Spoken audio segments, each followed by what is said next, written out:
right. First and foremost, thank you all so much for your time and space. And I'm gonna just dive right into this.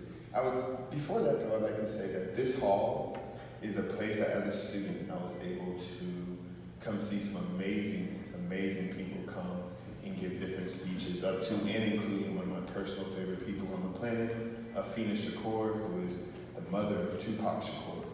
So to be able to stand in the same place Afena Shakur stood and speak is a humbling experience.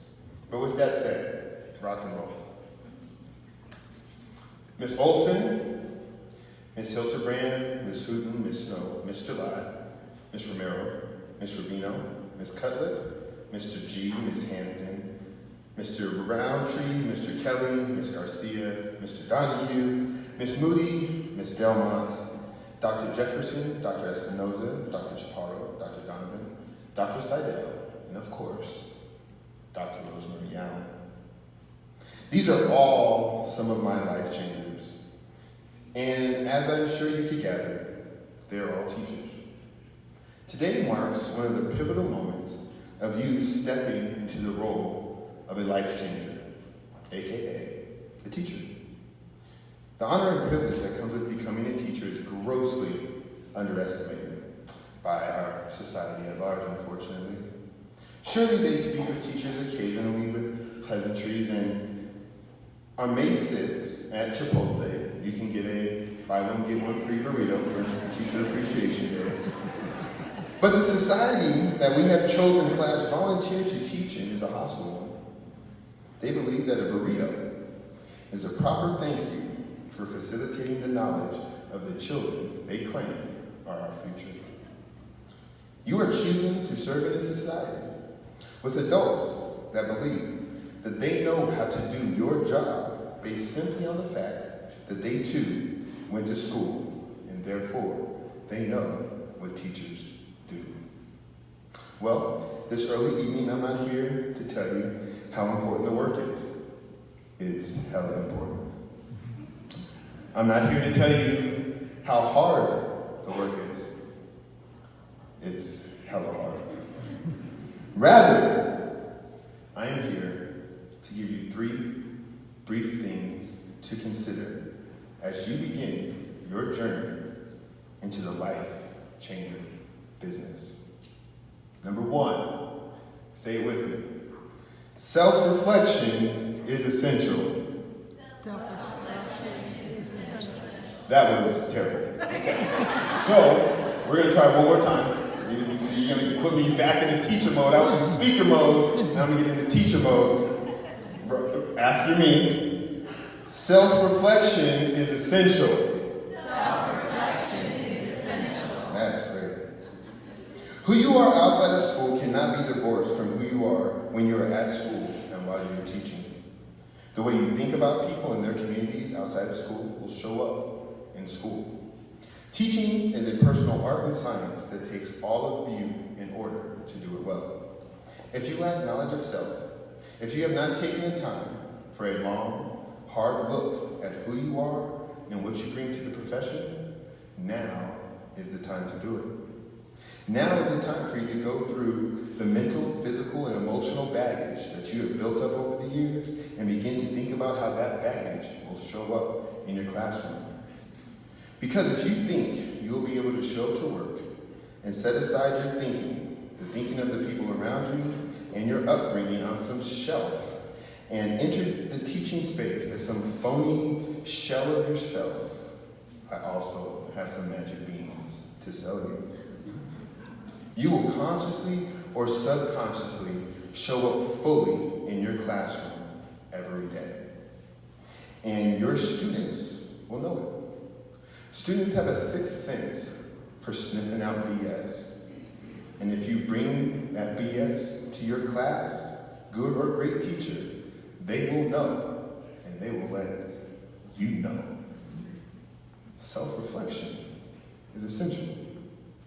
Number 2, repeat after me. You need help. You need help. Y'all need help. help. Let's try this one more time. You need help. You need help. There it is. Although you have completed this exceptional education here at the Metro State University, and even took it a step further and chose to enroll in the School of Ed, a School of Ed that I'm ready to argue is the best in the state and is one of the best in the nation. You are far away from being the amazing, life-changing teacher you want to be. And that's okay. Like most things, teaching is a skill, art, and science that has to be developed over time and under and with the proper tutelage.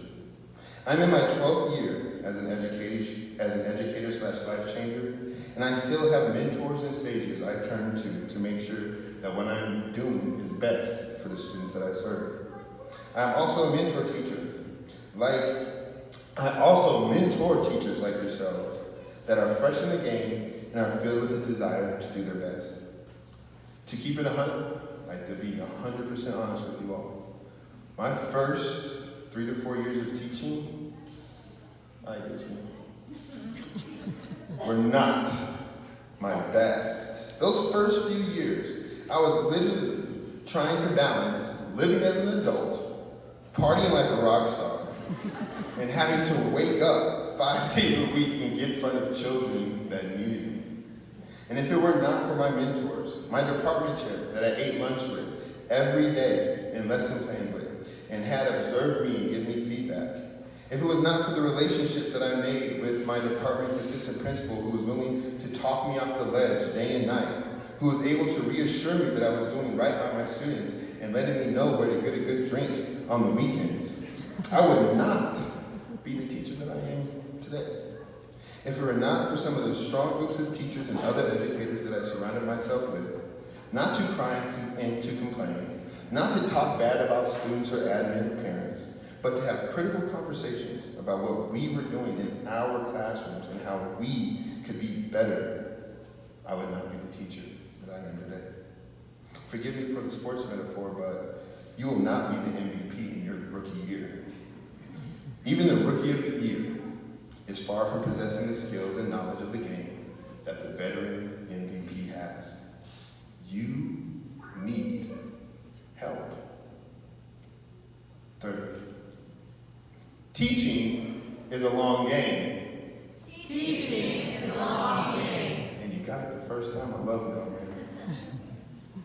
I know you are all bright-eyed and bushy-tailed, having reached this pivotal moment in your life, and you should be. You've earned it.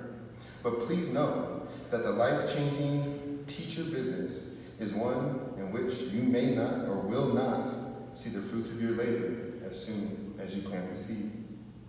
Some of your work will grow as quickly as a bamboo forest.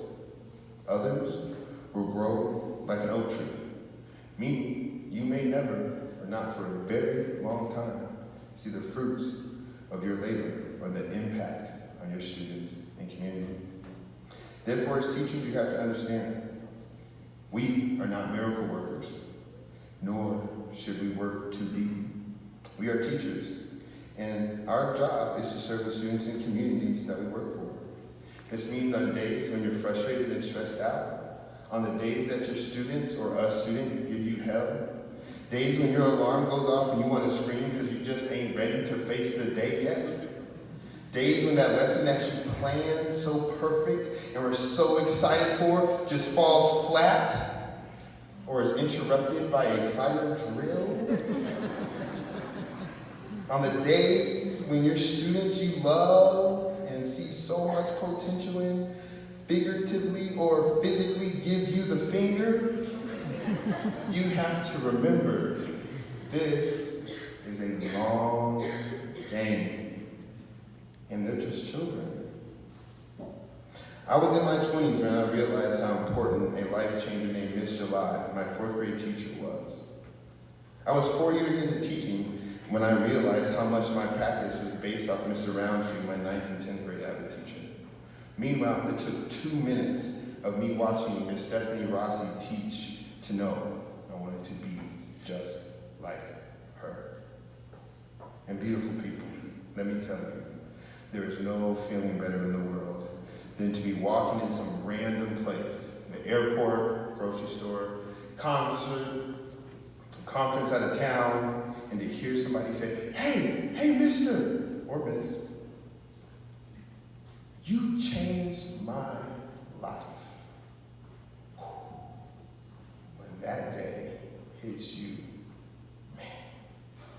This year, I'm getting notifications from students who are graduating from college. I'm getting pictures of my students and their kids. People telling me about new jobs, saying thank you.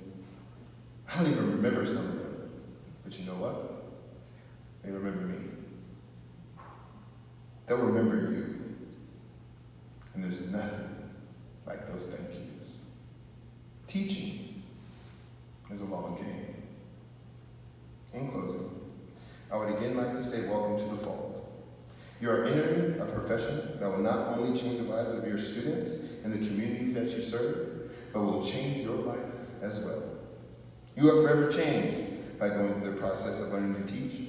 You will see lessons and begin the lesson plan everywhere you go.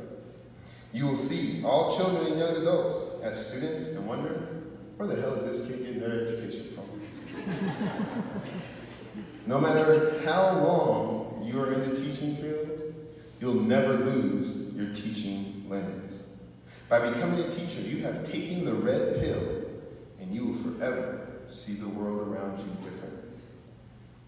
And as you enter this hostile teaching world, I implore you, do not let the negativity steal your joy of the craft.